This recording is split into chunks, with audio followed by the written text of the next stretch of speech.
Hi everyone. Today we will be showing a short demo on how you can create a virtual environment in your system using Python.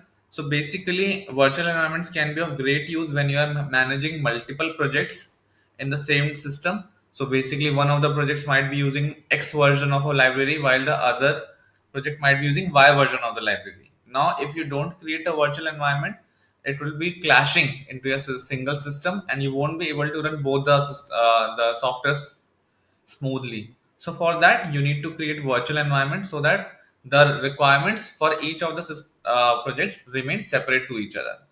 So in this case, I'll be showing a short demo on how you can create virtual environment using Python. So first of all, you need to pip install a library called as virtual env.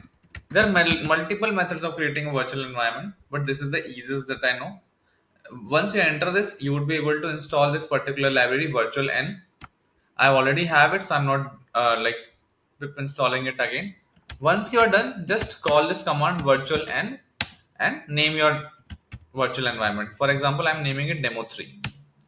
Now once you enter it, your virtual environment will be created in some minutes. This will take some time because it is wrapping a lot of things in the backend. So you need to be patient.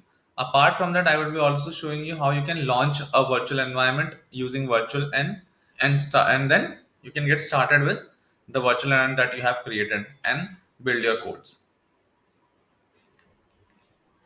Now here you can see that the virtual environment has been created. You can see the created virtual environment. Now once you are done with this, you just need to type this command dot backward slash name of your virtual environment, that is demo 3, again a backward slash scripts activate. Now here you can see that once you've activated, you can see demo 3 is now coming in the prefix and your virtual environment has been activated.